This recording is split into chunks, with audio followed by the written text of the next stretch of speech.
World War II didn't begin with a single gunshot or invasion.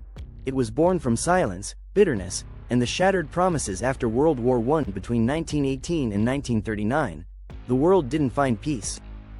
It unknowingly lit the fuse to the deadliest war in human history. But what really started World War II? Let's uncover the truth. The First World War ended on November 11, 1918, but for many, the peace never truly arrived. Europe lay devastated, millions were dead, and entire empires, Austro-Hungarian, Ottoman, Russian, and German, had collapsed. But instead of healing, the post-war years planted the seeds for the next catastrophe.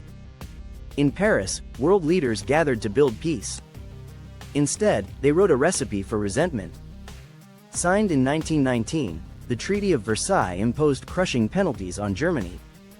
Germany had to accept full responsibility for the war. It lost 13% of its land and all its overseas colonies. The German military was gutted.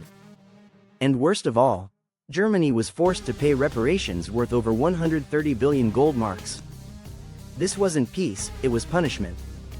The German people didn't forget. And a wounded Germany, humiliated and desperate, became a breeding ground for extremism. The 1920s should have been a decade of healing. Instead, they became a time of chaos. Hyperinflation hit Germany hard. By 1923, a loaf of bread cost 200 billion marks. People's savings vanished overnight.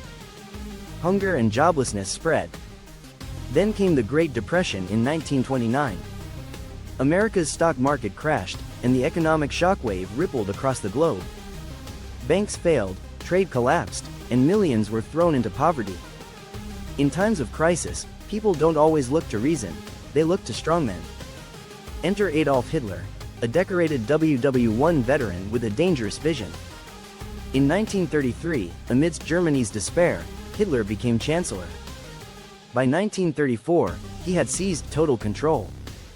The Nazis promised revenge, glory, and the rebirth of a powerful Germany.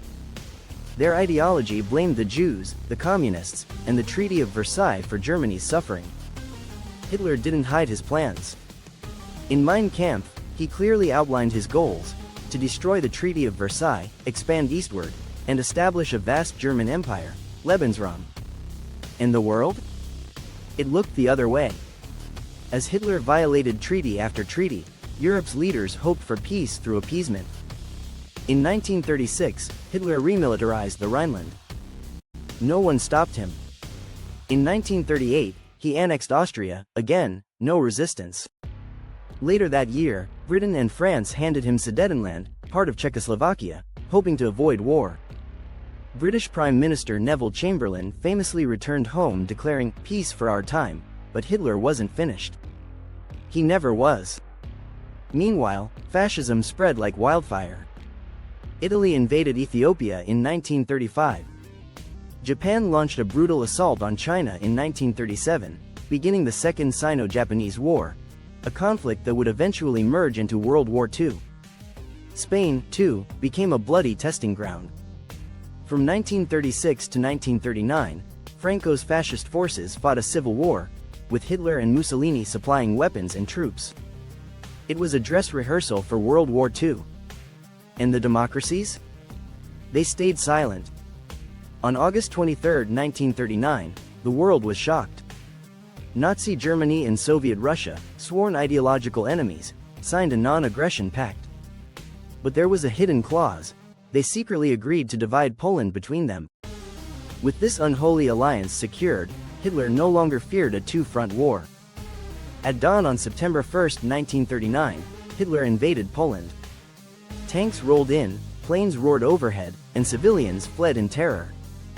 2 days later, Britain and France finally responded. They declared war on Germany. World War II had begun. But it hadn't started that morning. It had been 21 years in the making. So, what really started World War II? It wasn't just one cause. It was a chain of decisions, a mixture of punishment, pride, fear, and silence. A vengeful peace treaty. A world economy in ruins. A rise of fascism fed by desperation. And the belief that avoiding conflict would keep the peace. But history proved the opposite. When injustice is ignored, and tyrants are appeased, the cost isn't just war, it's global catastrophe.